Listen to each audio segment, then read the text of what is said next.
Pemerintah Provinsi Sulawesi Barat tahun 2022 gelombang 2 angkatan 6 kelompok 1. Nah, pada pertemuan kali ini kita akan membahas mengenai Smart ASN.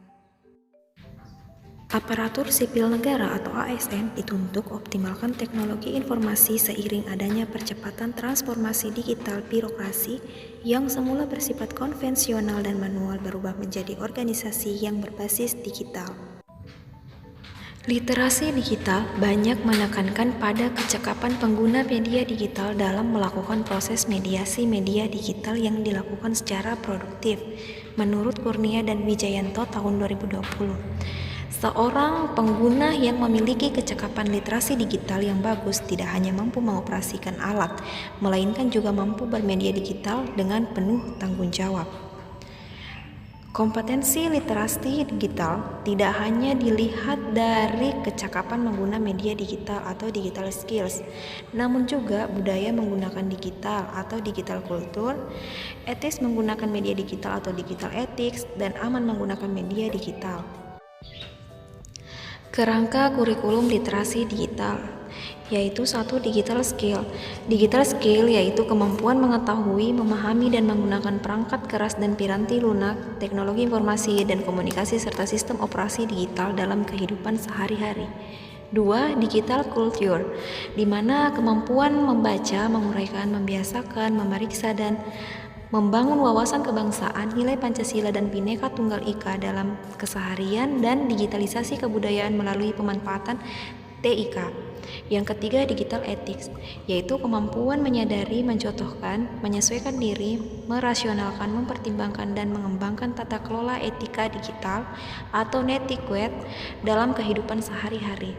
Yang keempat, digital safety, yaitu kemampuan mengenali, mempolakan, menerapkan, menganalisis, menimbang, dan meningkatkan kesadaran perlindungan data pribadi dan keamanan digital dalam kehidupan sehari-hari. Etika bermedia digital. Media digital digunakan oleh siapa saja yang berbeda latar pendidikan dan tingkat kompetensi. Karena itu, dibutuhkan panduan etis dan kontrol diri atau self-controlling dalam menghadapi jarak perbedaan-perbedaan tersebut dalam menggunakan media digital yang disebut dengan etika digital. Adapun 4 prinsip etika tersebut menjadi ujung tombak self-control setiap individu dalam mengakses, berinteraksi, berpartisipasi, dan berkolaborasi di ruang digital sehingga media digital benar-benar bisa dimanfaatkan secara kolektif untuk hal-hal positif. Ruang lingkup etika digital terdapat pada gambar. Di sini kesadaran maksudnya adalah melakukan sesuatu dengan sadar atau memiliki tujuan. Media digital yang cenderung instan seringkali membuat penggunanya melakukan sesuatu dengannya tanpa sadar sepenuhnya. Kesadaran adalah kondisi individu yang menyediakan sumber daya secara penuh ketika menggunakan media digital sehingga individu tersebut memahami apa saja yang sedang dilakukannya dengan perangkat digital. Yang kedua, tanggung jawab berkaitan dengan dampak atau akibat yang ditimbulkan dari suatu tindakan. Maka bertanggung jawab artinya adalah kemauan menanggung konsekuensi dari tindakan dan perilakunya dalam bermedia digital. Sementara itu yang ketiga, kebajikan. Aman bermedia digital. Kompetensi keamanan digital merupakan kecakapan individual yang bersifat formal dan mau tidak mau bersentuhan dengan aspek hukum positif. Secara individual terdapat 3 area kecakapan keamanan digital yang wajib dimiliki oleh pengguna media digital. Aspek yang pertama yaitu 1. Kognitif, yang kedua afektif, dan yang ketiga konatif. Kognitif di mana kita harus memahami berbagai konsep dan mekanisme proteksi baik terhadap perangkat digital maupun terhadap identitas digital dan data diri. Yang kedua afektif, yaitu empati agar pengguna media digital punya kesadaran bahwa keamanan digital bukan sekedar tentang perlindungan perangkat digital sendiri dan data diri sendiri, melainkan juga menjaga keamanan pengguna lain sehingga tercipta sistem keamanan yang kuat. Yang ketiga konatif, yaitu langkah-langkah praktis untuk melakukan perlindungan identitas digital dan data diri. Adapun jenis fitur proteksi perangkat keras dan proteksi perangkat lunak. Seperti halnya di proteksi perangkat keras itu fiturnya kata sandi, Yang kedua, fingerprint authentication. Yang ketiga, face authentication.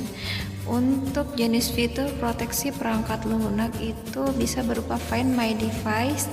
Yang kedua, backup data. Yang ketiga, antivirus. Yang keempat, enkripsi full disk. Yang kelima, share reader.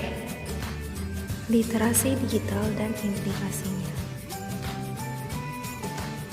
Landscape digital, internet, dan dunia maya. Landscape digital merupakan sebutan kolektif untuk jaringan sosial, surel, situs daring, perangkat seluler, dan lain sebagainya. Kategori mesin komputer ada 5, yaitu 1. Komputer terdiri dari kotak besar yang disebut unit system yang berisi berbagai komponen penting agar komputer ini dapat bekerja. Yang kedua, notebook merupakan istilah lain dari laptop yang didesain agar bisa dilipat dan mudah dibawa kemana-mana. Yang ketiga, netbook merupakan singkatan dari internet notebook. Yang keempat itu tablet. Yang kelima, smartphone. Jumlah pengguna aktif bulanan aplikasi pesan instan. Dari gambar terlihat bahwa pengguna aplikasi pesan instan terbanyak adalah pengguna WhatsApp. Etika berinternet dan etiket berinternet. Bisa dilihat pada gambarnya, yaitu etika berinternet ada 6 dan etiket berinternet ada 8. 8 prinsip praktik digital. 1. Menyediakan pelayanan inklusif dan responsif. 2. Menyertakan aspek kesejahteraan digital dalam kebijakan yang sudah ada. 3. Menyediakan lingkungan fisik dan daring yang aman. 4. Mematuhi petugas yang bertanggung jawab mengenai aktivitas digital. 5. Penuhi tanggung jawab etik dan hukum yang berhubungan dengan aksesibilitas, kesehatan, kesetaraan, dan inklusi. 6.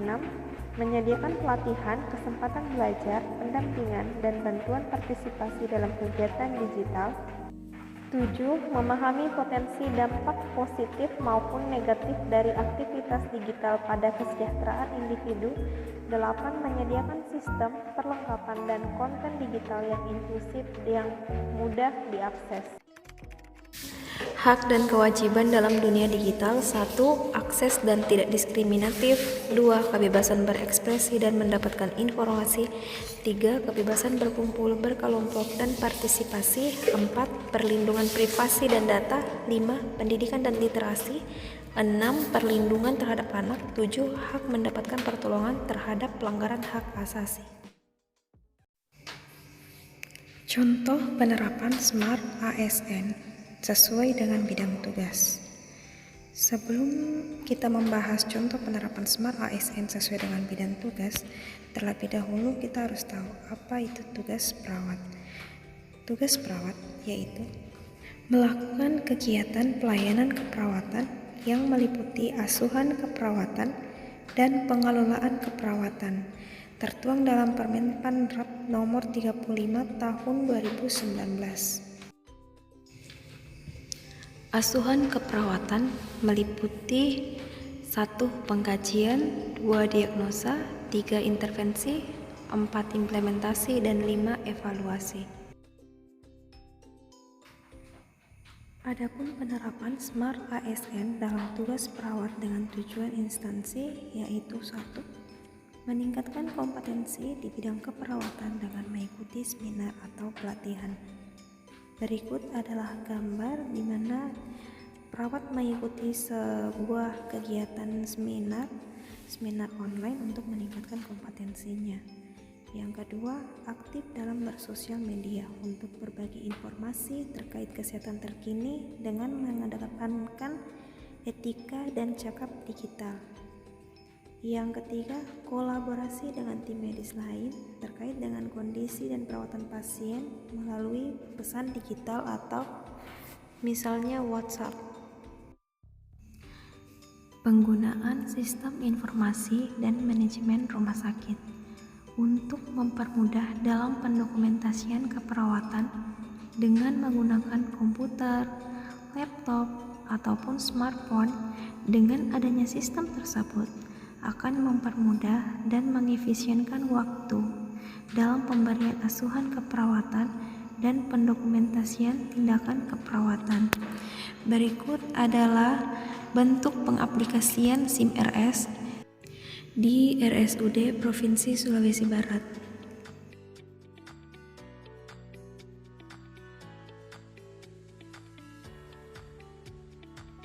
Ini adalah gambar aplikasi SIM RS dengan menggunakan smartphone.